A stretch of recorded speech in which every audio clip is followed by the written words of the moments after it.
MP के दतिया में माहौल तनावपूर्ण हो गया है। नरोत्तम समर्थकों का बीजेपी ऑफिस पर कब्जा। बीजेपी कार्यकर्ता कमरों के अंदर बंद। बीजेपी ऑफिस के बाहर भारी पुलिस बल तैनात। नरोत्तम का टिकट कटने से समर्थक है नाराज।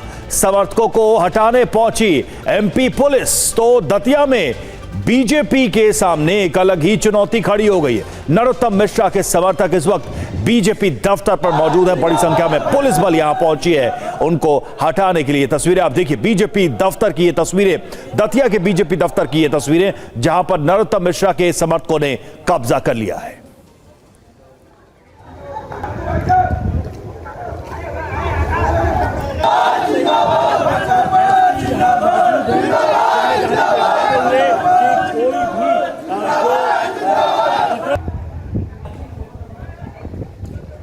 तो दतिया की ये तस्वीरें हम आपको दिखा रहे हैं। ये बीजेपी दफ्तर है और यहां पर आप देखिए किस तरह से नरोत्तम मिश्रा के समर्थकों ने दफ्तर पर कब्जा कर लिया है।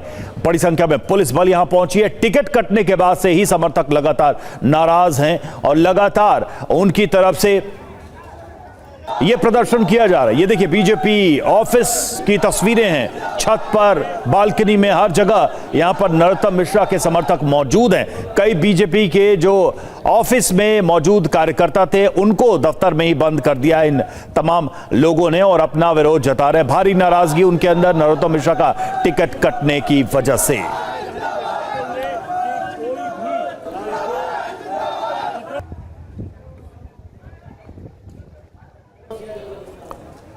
तो नरोत्तम मिश्रा जो कि बीजेपी मध्य प्रदेश के कद्दावर नेता रहे हैं और पिछली सरकारों में उनकी बड़ी भूमिका रही है और इस बार जब उपचुनाव यहां हो रहे हैं तो दतिया से उनका टिकट कट गया। उनको टिकट पार्टी ने नहीं दिया और तभी से ये बवाल खड़ा हो गया है। तभी से ये माहौल बना हुआ है। बीजेपी दफ्तर की तस्वीरें जहां पर इस वक्त नरोत्तम मिश्रा के कार्यकर्ताओं ने कब्जा कर लिया है। भारी पुलिस फोर्स की मौजूदगी है इस वक्त बीजेपी दफ्तर के बाहर। कई बीजेपी के कार्यकर्ता कमरों में ही बंद हैं। यहां पर नरोत्तम मिश्रा के समर्थकों ने दफ्तर पर कर लिया है कब्जा। तो इस वक्त की यह तस्वीर है और दतिया अपने आप में अब एक नई समस्या के रूप में बीजेपी के सामने। यहां पर उपचुनाव, लेकिन उपचुनाव के पहले टिकट बंटवारे को लेकर यहां घमासान बीजेपी के अंदर ही। नरोत्तम मिश्रा के समर्थक इस वक्त बीजेपी दफ्तर में, बीजेपी दफ्तर के ऊपर कब्जा कर लिया। निशांत तिवारी हमारे साथ इस वक्त जुड़े हुए, हमारे सहयोगी। निशांत, अभी क्या माहौल है? हम तस्वीरें देख रहे हैं, बीजेपी दफ्तर पर नरोत्तम मिश्रा के समर्थकों ने कब्जा कर लिया। पुलिस बड़ी संख्या में वहां पहुंची है। अभी वहां क्या हालात है? जी बिल्कुल, मैं अभी आपको हालात बता दूं तो जो बीजेपी कार्यालय है, जो भाजपा के कार्यकर्ता है, वो भाजपा के कार्यकर्ता जो अंदर रूमों में बंद हो चुके हैं क्योंकि भारी पुलिस बल बाहर तैनात कर दिया गया है उनकी गिरफ्तारी के लिए भी। जो सुबह से ही लाठीचार्ज हो रहे थे और जो भाजपा कार्यकर्ता है वो छत पर चढ़कर भाजपा के जो नारे लगाए जा रहे हैं और पुलिस प्रशासन मुर्दाबाद के भी नारे लगाए जा रहे हैं। लेकिन जो पुलिस बल है वो अभी बिल्कुल अभी मुस्तैद। आपको रोक रहा हूं एसपी मयूर खंडेलवाल, दतिया के एसपी हमारे साथ जुड़े हुए हैं। मयूर जी, सबसे पहले जानना चाहेंगे सिचुएशन क्या है? बीजेपी के कार्यकर्ता अंदर बंद हैं और नरोत्तम मिश्रा के समर्थक बीजेपी ऑफिस पर कब्जा करके बैठे हैं। आप क्या अपडेट देना चाहेंगे हमारे दर्शकों को? जी, स्थिति पूरी तरह से कंट्रोल में है और जो जाम लगा हुआ था, वैसे तो डाइवर्जन पहले से ही लगाए हुए थे जिससे यातायात लगातार चल रहा था, लेकिन जो जाम की स्थिति करी थी हाईवे पे तो उसको भी तुरंत हटा दिया गया है और अभी जो नेचुरल कोर्स में जैसे ट्रैफिक चलता है वो चल रहा है और जो बदमाश टाइप के लोग हैं और उन पर भी कार्रवाई की जा रही है। अभी तक गिरफ्तारियां हुई हैं क्या इस पूरे मामले में? बिल्कुल, कुछ गिरफ्तारियां भी हुई हैं और उनको और एक FIR भी पंजीबद्ध की जा रही है। और क्या बीजेपी दफ्तर को रिटेन कर लिया गया या अभी भी वहां पर एक स्ट्रगल चल रहा है? क्योंकि तस्वीरें दिख रही हैं हमें, पुलिस फोर्स बाहर थी और नरोत्तम मिश्रा के समर्थक बीजेपी दफ्तर पर कब्जा किए बैठे थे।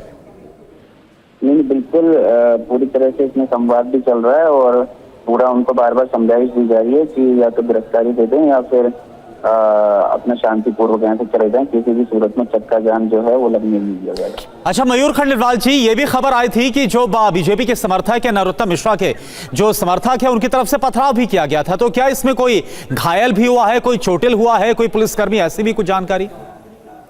बिल्कुल लगभग 5 और या 6 पुलिसकर्मी हैं जो लगभग गंभीर रूप से घायल हैं और उनके काफी चेहरे पे और पीठ पे कई जगह पे गंभीर चोटें आई हैं। उनको अभी अस्पताल में एडमिट करा दिया गया। बहुत बहुत शुक्रिया आपका हमसे बातचीत करने के लिए। मयूर खंडेलवाल दतिया एसपी जो हमारे साथ जुड़े हुए थे और बता रहे थे कि जो रोड ब्लॉक किया गया था उसको खाली करा लिया गया, उसको सुचारू कर दिया गया, लेकिन अभी जो लोग दफ्तर में मौजूद है बीजेपी के उनसे बातचीत चल रही है और उनको ऑप्शन दिया जा रहा है कि वो दफ्तर खाली करें। उनकी गिरफ्तारियां भी हुई हैं कुछ लोगों की और वहां पर पुलिस बल अभी कार्रवाई कर रही है। बिल्कुल, तो हालात इस वक्त क्या है ये 4 तस्वीरें आपको दिखा रहे हैं और सैकड़ों में नहीं बल्कि हजारों की संख्या में बताए जा रहे हैं जो कि नरोत्तम मिश्रा के समर्थक है। तो आखिर क्यों कटा नरोत्तम मिश्रा का टिकट, ये आपको समझना होगा। देखिए, मध्य प्रदेश में 2023 में विधानसभा चुनाव हार गए थे नरोत्तम मिश्रा और इंटरनल सर्वे की रिपोर्ट नरोत्तम मिश्रा के खिलाफ थी।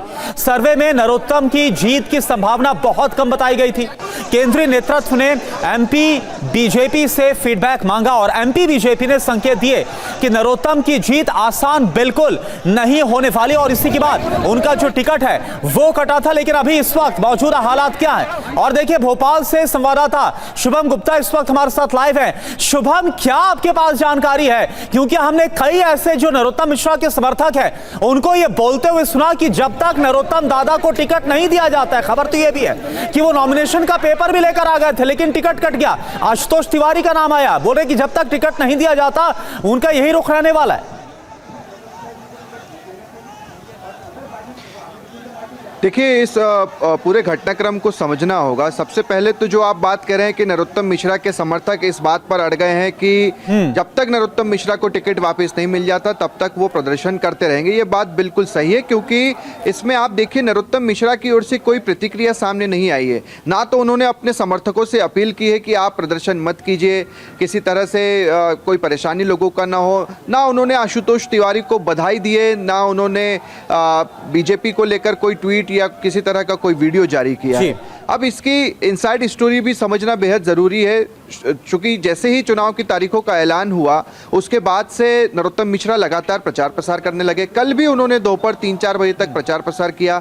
उन्होंने दतिया की जनता से माफ़ी भी मांग ली कि कुछ पुरानी गलतियां हैं वो अब दोहराई नहीं जाएगी, पुरानी गलतियों के लिए वो माफ़ी भी मांगते हैं और लगभग ये तय मानकर चल रहे थे कि उन्हें टिकट मिलना है। एक तरह से उनकी वापसी का मौका उन्हें मिला है, क्योंकि राजेंद्र भारती जिन्होंने 2023 में उन्हें हराया, 28 साल पुराने बैंक धोखाधड़ी के मामले में उन्हें 3 साल की सजा हो गई और इसी को लेकर दतिया में चुनाव हो रहे थे। अब 2.5 साल का कार्यकाल बचा है, लिहाजा नरोत्तम मिश्रा के पास वापसी का एक मौका था, क्योंकि पिछली सरकार में वो गृह मंत्री तक रहे थे। अब ऐसे में जब दिल्ली ने सर्वे करवाया तो उसमें ये पता चला कि बीजेपी तो यहाँ पर जीत सकती है मगर नरोत्तम मिश्रा की छवि के चलते वो नहीं जीत सकते। ये बात टैली की गई मध्य प्रदेश बीजेपी से, जहाँ से ये बात पर मुहर लगाई गई कि ये सही है कि नरोत्तम मिश्रा की स्थिति ठीक नहीं है। कुछ नाम मांगे गए जिसमें नाम दिए गए, एक नाम आशुतोष तिवारी का था, 2 और नाम भी दिए गए। उसमें केंद्रीय बीजेपी ने आशुतोष तिवारी के नाम पर मुहर लगाई, चूंकि वो संगठन में लंबे वक्त से काम करते आ रहे हैं। इसी बीच आप देखिए कि मुख्यमंत्री और बीजेपी प्रदेश अध्यक्ष की परसों दिन में 2 बार मीटिंग हुई। एक बार इस बात को लेकर हुई कि क्या कुछ जवाब देना है सेंट्रल को, दूसरी बार मीटिंग हुई कि कौन कौन से नाम भेजने हैं। 18 और 19 तारीख को ओरछा में ही बीजेपी कार्यसमिति बैठक होने जा रही थी। ये बड़ी बैठक थी, इसे भी टाल दिया गया। इसी बात को लेकर टाल दिया गया क्योंकि ओरछा दतिया के काफी नजदीक है। बीजेपी बखूबी जानती थी कि बवाल होना तय है, लिहाजा इस बैठक को आगे बढ़ा दिया जाए। कारण ये दिया गया कि बड़े नेता जो हैं वो अभी उपलब्ध नहीं है, आगे जब होंगे तो हम ये करेंगे। अब फिलहाल ये आर पार की लड़ाई दिखाई दे रही है, क्योंकि नरोत्तम मिश्रा अगर इसमें बिल्कुल आर पार की लड़ाई है और अब ये लड़ाई तो सड़कों पर भी आ गई है। हालात ये हैं कि पुलिस को बीजेपी ऑफिस पर पहुंचना पड़ा है ताकि माहौल को थोड़ा शांत किया जा सके। बहुत बहुत शुक्रिया शुभम आपका हमसे जुड़ने के लिए इस जानकारी के लिए।